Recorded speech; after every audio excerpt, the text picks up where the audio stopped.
सो hey guys, हाजिर हूँ आप सभी के लिए लेकर स्वीट होम सीजन 3 के पार्ट 9 को।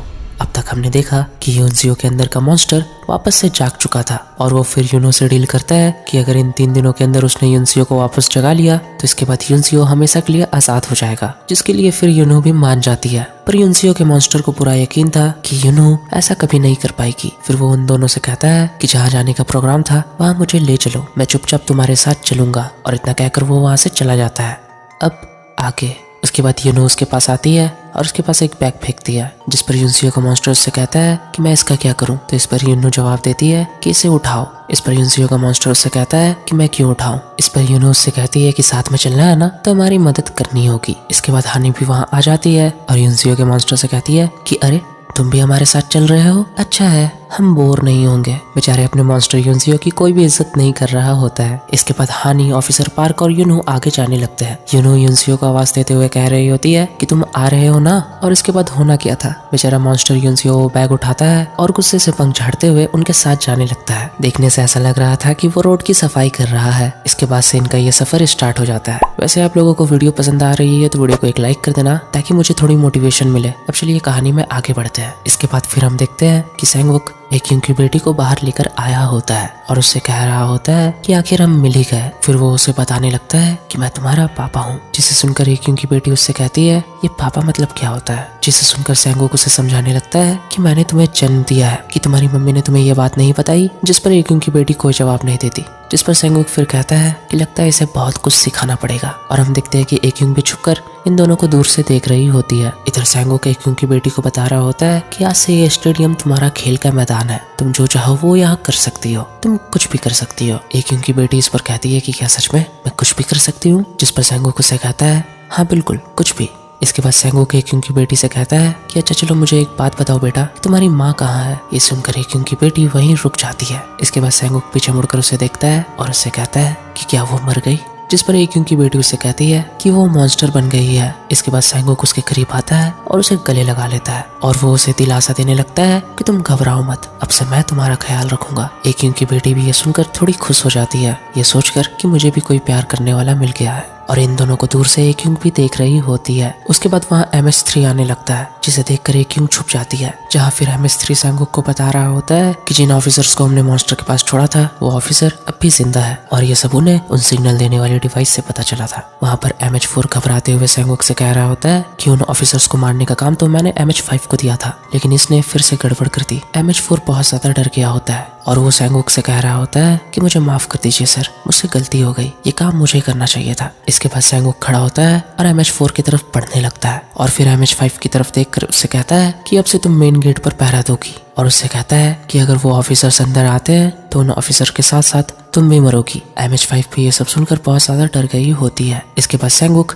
एक यूंग की बेटी को गाड़ी में बैठाकर कहीं ले जा रहा होता है। इसके बाद MS-3 सॉरी मैंने मिस्टेक कर दिया, इसका नाम MS-2 है। इसके बाद MS-2 MS-3 को एक कार की चाबी देता है और उससे कहता है कि जाओ जाकर सर का पीछा करो, मुझे उनकी फिक्र है इसलिए मैं तुम्हें ऐसा करने को कह रहा हूँ। जिस पर MS-3 MS-2 से कहता है कि अरे तुम्हें उनकी फिक्र करने की कोई जरूरत नहीं है। पर MS-2 से कहता है कि नहीं, नजर तो रखनी पड़ेगी, हम नहीं जानते कि उस बच्ची के पास क्या क्या ताकत है, तो ध्यान रखना, तुम दूर से ही उन पर नजर रखना ताकि कोई भी गड़बड़ ना हो। जिसके लिए MS-3 भी खुशी खुशी मान जाता है और फिर वो भी गाड़ी में बैठकर वहां से चला जाता है और MS-2 वापस से स्टेडियम के अंदर जाने लगता है। और हम MH-4 को भी देखते हैं जो स्टेडियम के बाहर पहरा दे रही होती है। इसके बाद हम एक लड़की को देखते हैं जो स्टेडियम से बाहर निकल रही होती है। MH-4 उसे रोकती है और उससे कहती है कि तुम बाहर क्यों आई, वापस अंदर जाओ। वो लड़की MH-4 को बहला फुसला कर कह रही होती है कि तुम तो बड़ी प्यारी लड़की हो, प्लीज मुझे बाहर जाने दो। पर MH-4 गुस्से से उससे कहती है कि चुपचाप अंदर जाओ वरना मैं तुम्हें मार डालूंगी। पर वो लड़की उसकी बात नहीं सुन रही होती है और वहां से जाने लगती है। तब MH-4 उसका हाथ पकड़ लेती है और उसे खींचकर स्टेडियम के अंदर ले जाने लगती है। इसके दूसरे सीन में हम यंगसू को देखते हैं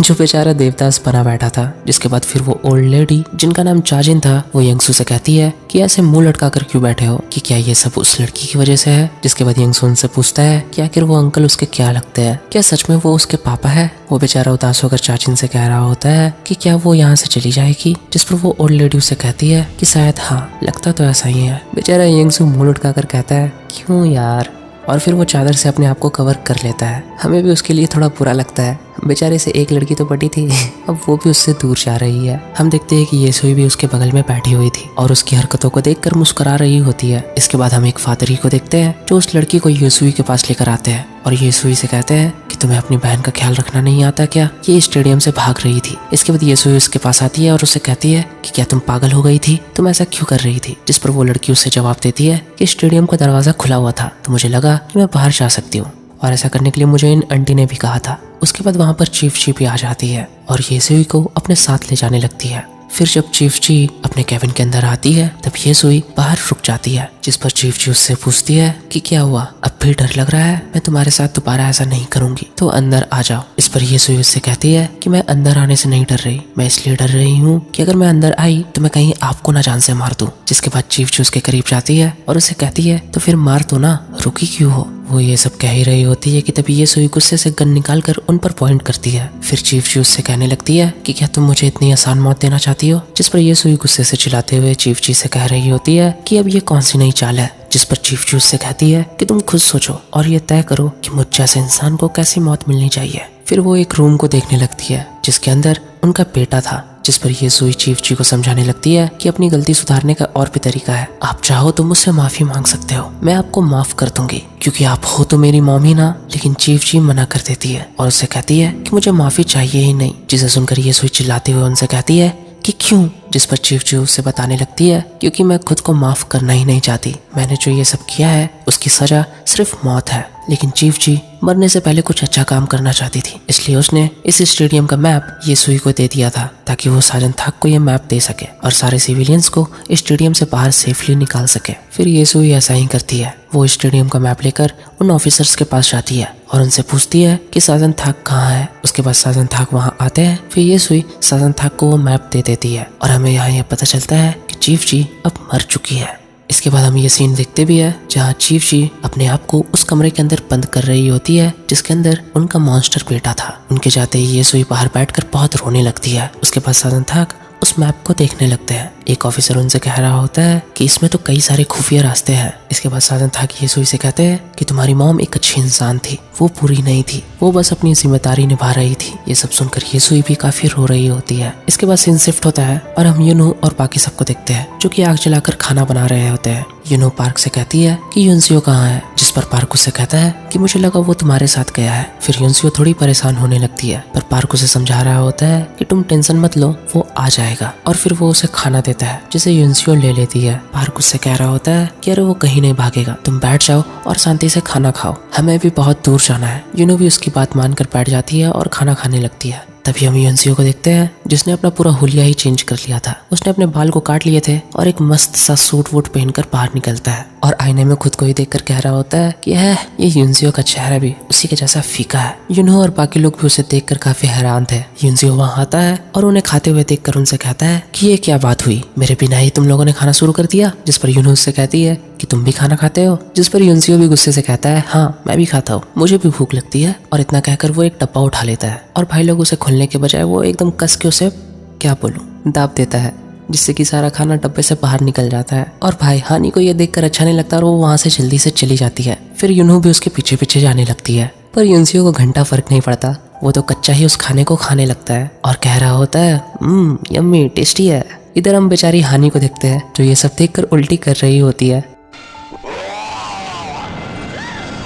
फिर यूनो उसके पास आकर उससे कहती है कि क्या तुमने नशा करना छोड़ दिया है, तुम अपने आप को इतना ज्यादा तकलीफ क्यों दे रही हो, अगर तुमसे बर्दाश्त नहीं हो रहा तो तुम दोबारा से वो नशे वाले पत्ते खा सकती हो। पर हानि उससे कहती है कि तुम यहाँ से चली जाओ। जिसके बाद यूनो दीवार कूद कर वहाँ से जाने लगती है। हानि उससे कह रही होती है कि तुम उधर किधर जा रही हो। जिस पर यूनो उसे जवाब देती है कि नशीले पत्ते या जड़ी बूटी जो भी मिलेगा मैं ले आऊंगी। जिस पर हानि उससे कह रही होती है कि तुम्हें पत्तों के बारे में कुछ नॉलेज भी है, तुम मेरी फिक्र मत करो, मैं जल्दी ही वापस आऊंगी। और इतना कहकर वो जंगल के अंदर चली जाती है। इधर हम अपने युनसियो को देखते हैं जिसने भरपेट खाना खा लिया था। जिसके बाद पार्क उसे घूरने लगता है और उससे कहता है कि क्या मैं एक बात पूछ सकता हूँ, पर युनसियो तो उसे कोई जवाब नहीं दे रहा होता है। पर पार्क फिर भी उससे पूछता है कि क्या तुमने चीफ जी के हस्बैंड को मारा था। लेकिन युनसियो का मॉन्स्टर साफ मना कर देता है। वो कहता है कि मुझे नहीं पता कि वो है कौन। जिस पर ऑफिसर पार्क उसे बता रहा होता है कि उस दिन यूनो को बचाते वक्त तुमने मिस्टर किम को मारा था। जिस पर युनसियो का मॉन्स्टर ऑफिसर पार्क से कहता है कि तुम्हें क्या लगता है इस बेवकूफ युनसियो ने यूनो को एक ही बार बचाया है, मैं कैसे याद रखूंगा। फिर वो मॉन्स्टर युनजियो ऑफिसर पार्क से कहता है कि वैसे मैं बता दूं कि तुम्हारा युनजियो इंसानों को नहीं मारता है, इतना तो तुम्हें पता होना चाहिए। लेकिन मुझे याद आ रहा है कि उसने एक आदमी को मारा था, पर वो आदमी साला मॉन्स्टर था जो युनो को मारने के लिए आ रहा था। उसे युनजियो ने मारा था, मैंने नहीं। अच्छा है कि वो साला मॉन्स्टर था, वरना अपना चाय युनजियो तो बड़ा सीधा इंसान है, वो किसी इंसान को कभी नहीं मार सकता। शुक्र है कि साला वो आदमी मॉन्स्टर था, इसलिए युनजियो ने उसे मार डाला। अब यहाँ पर ऑफिसर पार्क को भी पता चल जाता है कि चीफ जी के हस्बैंड के अंदर भी मॉन्स्टर वाले सिम्टम्स थे। वैसे ये सारी कहानी सीजन 2 की है। इसके बाद युनजियो ऑफिसर पार्क से पूछता है कि क्या तुम्हें वो पसंद है।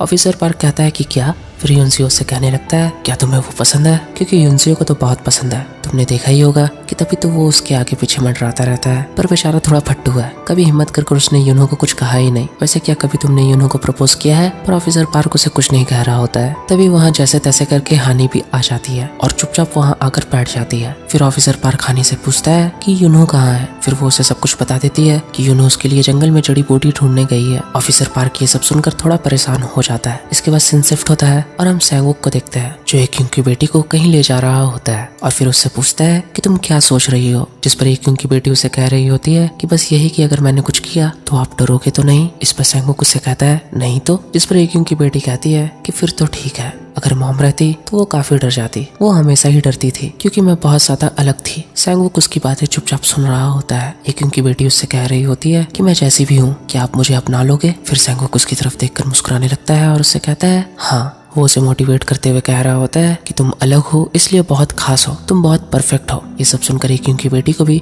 थोड़ा अच्छा लगता है। इसके बाद सैंगवुक उसे एक जगह पर लेकर आया होता है और फिर उससे कह रहा होता है कि क्या तुम किसी को भी मॉन्स्टर बना सकती हो, तो चलो अब मुझे एक बार बनाकर दिखाओ। सैंगवुक उससे कह रहा होता है कि अगर तुमने ये कर दिखाया तो मैं हमेशा तुम्हें प्रोटेक्ट करूंगा और तुम्हें जो भी चाहिए मैं उसे लाकर तुम्हें दूंगा। एक क्योंकि बेटी उससे कहती है कि क्या सच में? सैंगवुक कहता है कि हाँ, कि तुम जो कुछ भी मुझसे मांगोगी मैं तुम्हें वो ला कर दूंगा, बस मुझे एक बार, सिर्फ एक बार किसी को मॉन्स्टर बनाकर दिखा दो। फिर इसके लिए एक क्योंकि बेटी मान जाती है और फिर अपने हाथों को जमीन पर टच करती है और जमीन के पास जाकर कह रही होती है कि चलो अब उठ जाओ। और फिर हम देखते हैं कि वहाँ की पूरी जमीन हिलने लगती है। ये सब सैंगवुक भी देख रहा होता है। दूसरी तरफ सैंगवुक जंगल में युनो को ढूंढ रहा होता है कि अरे यार ये लड़की आखिर चली कहाँ गई। वो ये सब कुछ सोच ही रहा होता है कि तभी उसे कुछ महसूस होता है। इधर युनो को भी कुछ डरावनी आवाजें सुनाई दे रही होती है। युनो काफी डर गई होती है। वो आसमान की तरफ देखती है जहाँ ढेर सारे पंछी उड़कर भाग रहे होते हैं। इधर हम एक क्योंकि बेटी को देखते हैं जो जमीन के अंदर से एक बहुत बड़े मॉन्स्टर को जिंदा कर रही होती है और वो मॉन्स्टर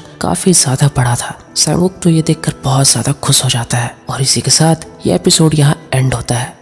सो गाइस, वीडियो अगर पसंद आई है तो वीडियो को एक लाइक कर देना। चैनल पर पहली बार आए हो तो do subscribe and hit the bell icon. फिर मिलते हैं इसके अगले पार्ट में, तब तक के लिए take care and bye bye lovelies.